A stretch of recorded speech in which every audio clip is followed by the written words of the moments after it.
हम लोग पढ़ रहे हैं सेबी एनसीएस रेगुलेशन। इंडिया में पहले ऐसा था 2021 से पहले कि सेबी ने अपने 3 डिफरेंट रेगुलेशंस बनाए थे 3 सिक्योरिटीज़ के लिए। इक्विटी के लिए आईसीडीआर रेगुलेशन, डेट के लिए SEBI debt regulation and preference share के लिए सेबी एनसीपीआरएस रेगुलेशन। ठीक है, लेकिन बाद में सेबी को ऐसा लगा कि प्रेफरेंस और डिबेंचर के एट्रीब्यूट्स ऑलमोस्ट सेम हैं, जबकि प्रिंसिपल और डेट के सारे एट्रीब्यूट सेम हैं, तो उनके लिए कॉमन रेगुलेशन क्यों नहीं हो सकता। तो 2021 में सेबी ने मर्ज कर दिया सेबी डेट रेगुलेशन को सेबी एनसीपीआरएस रेगुलेशन के साथ और मर्ज करके एक नया रेगुलेशन बनाया जिसका नाम है एनसीएस रेगुलेशन।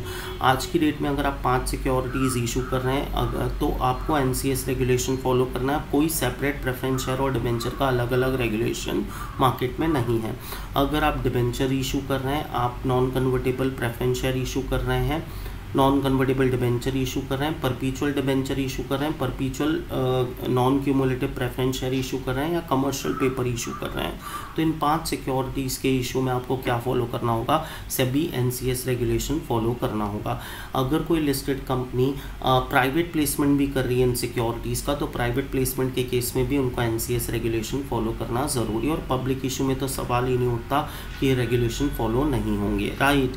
अब अगर आप मार्केट में ये सिक्योरिटीज़ 5 सिक्योरिटीज़ इशू करना चाहते हैं, तो अगर आप पब्लिक इशू करना चाहते हैं या प्राइवेट प्लेसमेंट करना चाहते हैं, तो अगर आप इन डिपार्टमेंट्स के अंदर आते हैं तो आपको पब्लिक इशू या प्राइवेट प्लेसमेंट करना अलाउड नहीं है।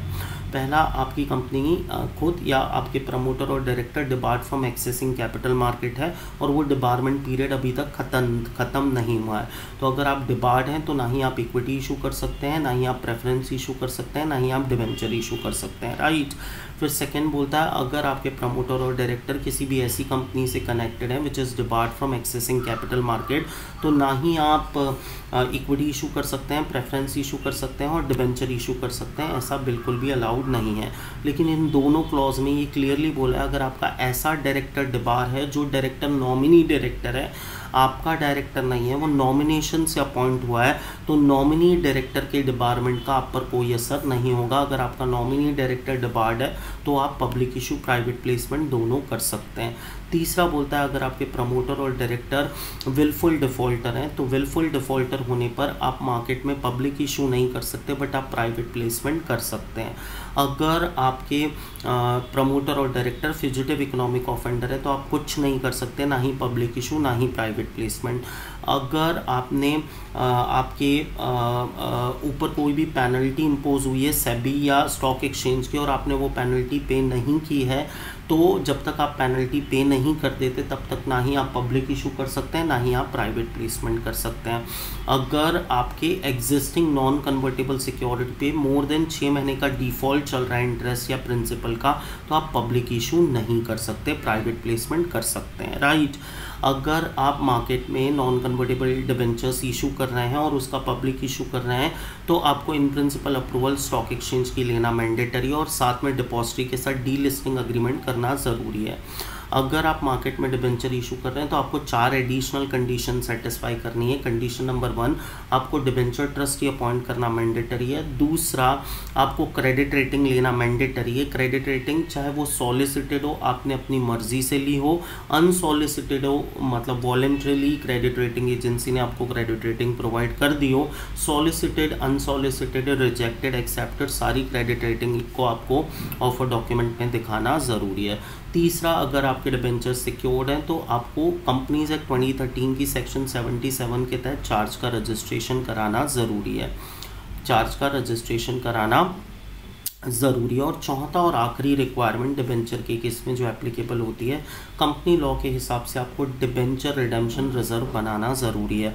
तो 4 एडिशनल रिक्वायरमेंट लगती है।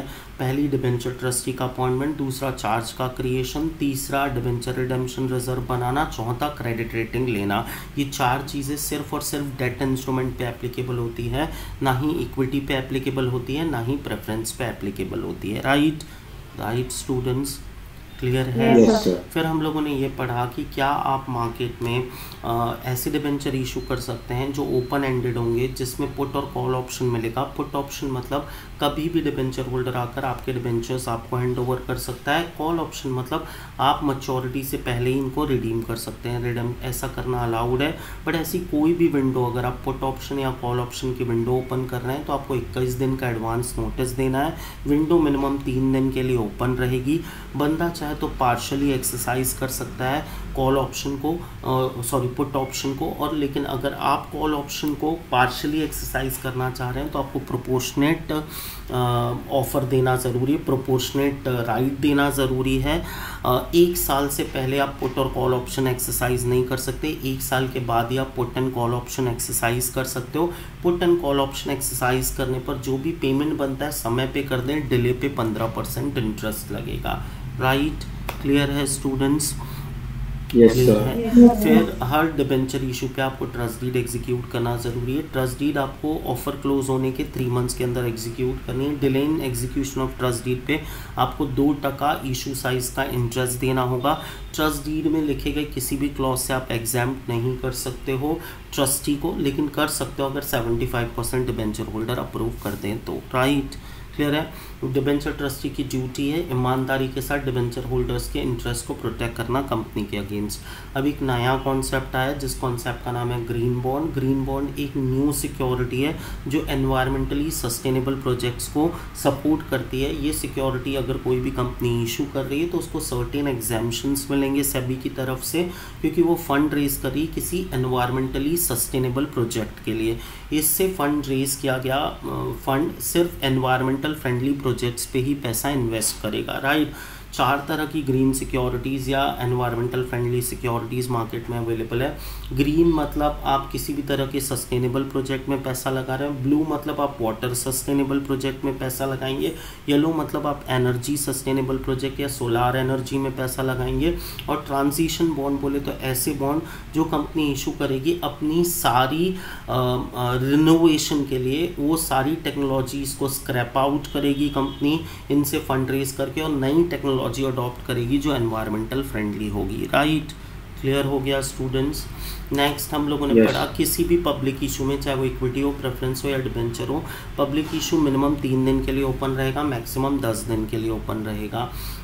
पब्लिक इशू ऑफ इक्विटी या स्पेसिफाइड सिक्योरिटी में मिनिमम सब्सक्रिप्शन 90% है, यहाँ पर 75% है। Right? Right students? Commercial paper अगर आप इशू कर रहे हो तो कमर्शियल पेपर के केस में भी आपको ये गाइडलाइंस फॉलो करना ज़रूरी है। कमर्शियल पेपर के केस में अगर कोई बैंक या public financial institution commercial paper issue कर रहा है तो उसको सेबी एनसीएस रेगुलेशन फॉलो करना ज़रूरी है और ख़ुद को स्कोर्स के साथ इंटर कनेक्ट करना मैंडेटरी है। राइट? मार्केट में आज की डेट में परपीचुअल डिबेंचर्स और परपीचुअल प्रेफरेंस शेयर भी इशू हो सकते हैं। सिर्फ बैंक और पीएफआई इशू कर सकती है अगर आरबीआई ने अप्रूव किया है तो, अदरवाइज दूसरी कंपनी इशू नहीं कर सकती। राइट?